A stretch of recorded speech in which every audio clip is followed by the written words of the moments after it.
Festivāls Staro Rīga, kas jau notiek kopš 2008. gadā, un 2008. gadā viņš arī sakrita ar Latvijas proklamēšanas gaddienu 18. novembrī, un kopš tā laika tā jau kļūsi par ikgadēju tradīciju. Es atrodos šobrīd Basteikalnā un paskatīsimies, ar ko šogad 2024. gadā var pārsteigt Staro Rīga. Mēs sākam ar instalāciju, kas saucas Laiku loki, un kura ir izvietota Brīvības pieminekļa un pilsētas kanāla apkārtnē.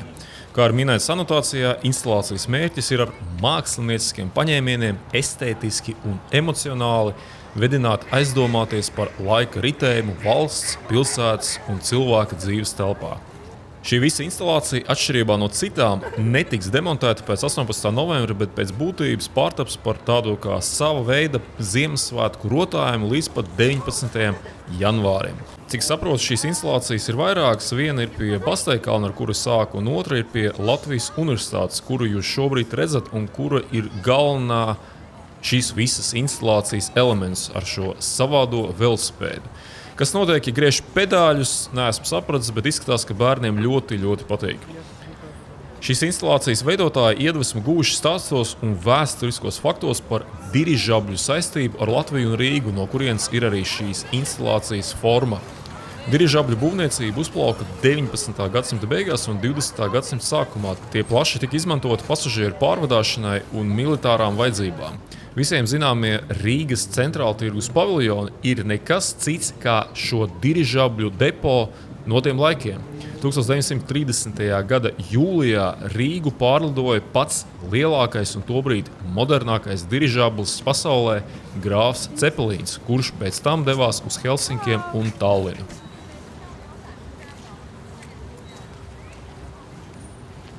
Virzoties pa Kaļķu ielu vietā, kur kādreiz bija naktsklubi Pepsi, Forums un Rockcity, vēl nezinu kas, es pamanu, ka ir rinda ar cilvēkiem uz nākamo Staro Rīgu objektu, kas saucās iztēles stāvokļi.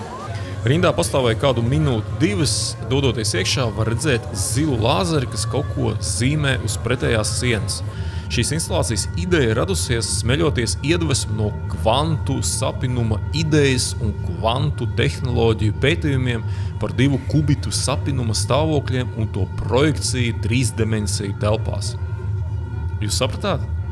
Šīs mākslas darbs ir meklējums mākslas un zinātnes satikšanas punktā, radot attēlojumus, kas vienlaikus ir atbilstoši kvantu daudzdimensiju matemātiskai struktūrai un piemērot projekcijai trīsdimensiju telpā. Sapratāt?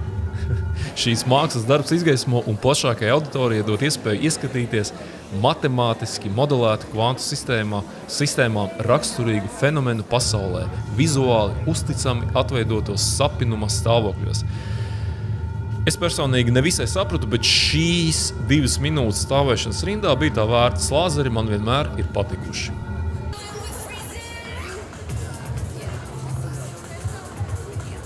Virzoties tālāk uz Līvu laukumu, var redzēt objektu, precīzāk 2 ar nosaukumu Es noķēru un Maģiskais aplis. Kā es to saprotu, tie ir 2 ekrāni, no kuriem viens ir krāteņā, tajos parādītas zivis, pūce, citas radības.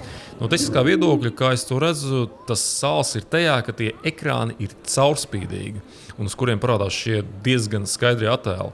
Nav gluži kā hologramma, bet varētu būt tā doma radīt šādu efektu.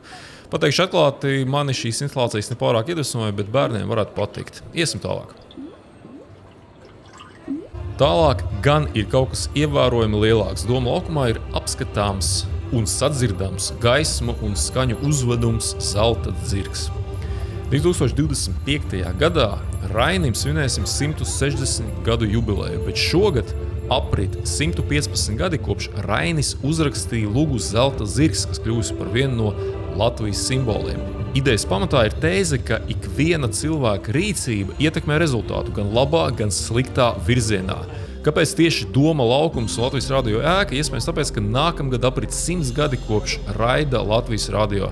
Šī uzveduma centrālo asi veido Antiņa izaugsmes stāsts un īstās Zelta zirga meklējumi dažādu maldu un sautīgumu pārņemtajā pasaulē.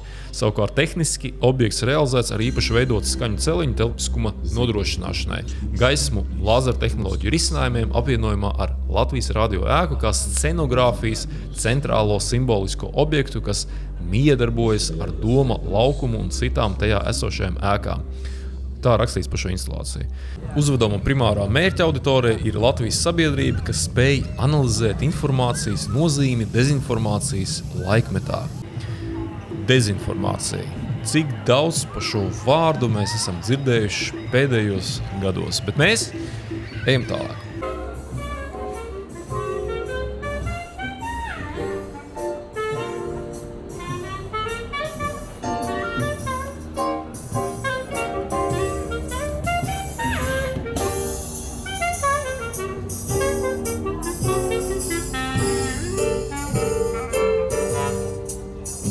Krāslaukumā uz Rīgas domas ēkas tiek realizēts gaismas šovs ar nosaukumu Krāsainās pasaules.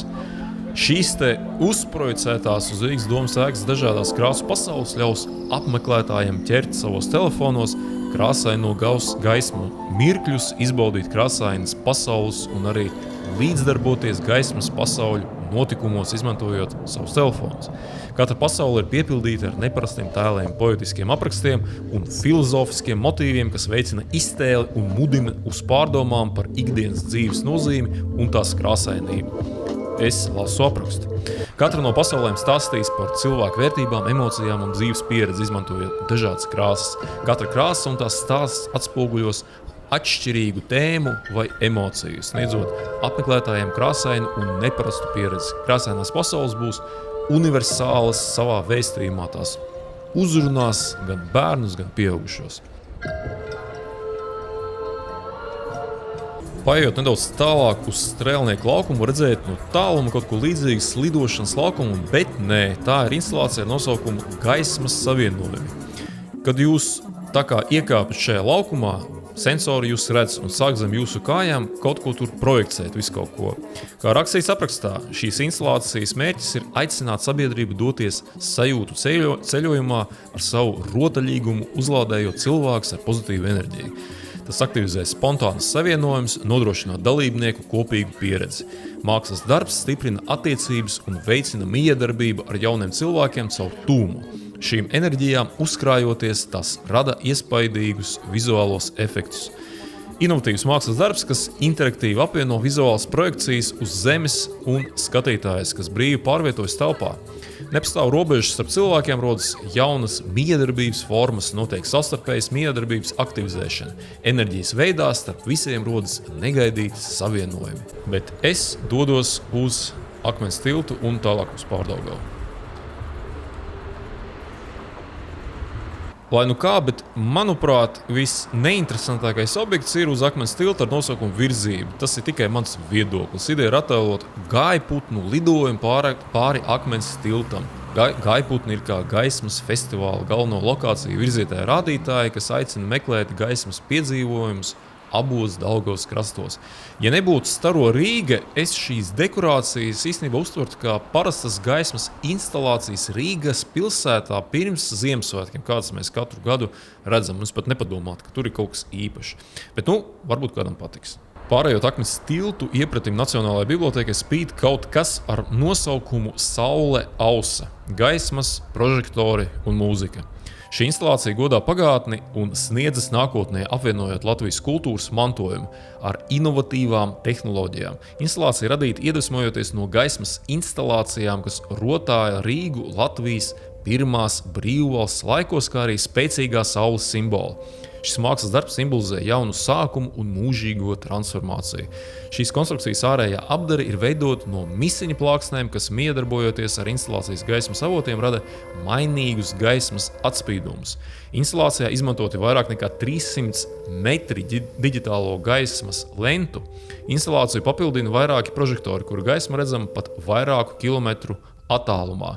Šī instalācija ne tikai godā Latvijas gaismas mākslas vēsturiskās saknes, bet arī atspoguļo mūsdienu ilgtspējas principus. Tā ir izgatavota no izturīgiem materiāliem, kas paredz iespēju atkārtotai izmantošanai, tādējādi saglabājot ne tikai estētisko, bet arī ekoloģisko vērtību. Bet mēs ejam tālāk.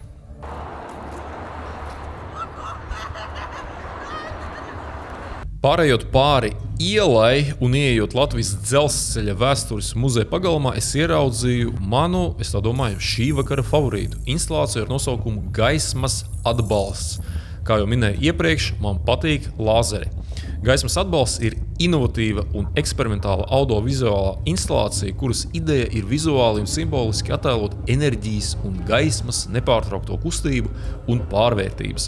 Instalācijā tiek izmantoti augstas precizitātes lāzera stari, kas atstarojas starp diviem lieliem spoguļiem, radot nebeidzamu gaismas atbalstu. Līdzīgi kā skaņas viļņi, kas atbalsojas telpā, šie gaismas stari zigzaga veidā pārvietojas starp spoguļiem, veidojot tādu kā hologrāfisku efektu. Instalācijas simbolika atgādina par enerģiju un darbības ilgtspējību, aicinot skatītājus apzināties savu rīcību un tās ietekmi uz pasauli. Tā pauž ideja, ka līdzīgi gaismai arī mūsu vārdi, domas un darbi turpina atstaroties telpā un ietekmēt vidi, radot izmaiņas un enerģijas plūsmas. Tehniskajā risinājumā tiek izmantoti 48 lāzeri un īpaši spoguļi ar augstu atstarošanas spēju, kas nodrošina gandrīz pilnīgu staru atstarošanu un veido bezgalības ilūziju. Šī instalācija ir aptuveni 3 metrus plata, 3,5 metrus augsta un 9 metrus gara. Izskatās, ka Ziemassvētku vecīs arī izdomāja paskatīties un apmeklēt festivālu Staro Rīgai. Es neapmeklēju visus Staro Rīga objektus, bet pēdējais, par kuru gribētu šodien pateikt, ir iespējams mans otrs favorīts. Šī instalācija Arkādijas parkā, par kuru internetā es neatradu nekādu informāciju. Es to varētu nosaukt par čaikām. Tas, kas man patika, ir ne tikai pats vizuālais noformējums, bet arī tas, ka ir parādīti visi šie virvju mehānismi, kas veicina šo, teiksim, čaiku spārnu, tā kā to visu kustību. Man šovakaram ir viss, kā jau minēju, es neapmeklēju visas instalācijas, bet šīs un citas instalācijas ir apskatāmas līdz pirmdienas 18. novembrim.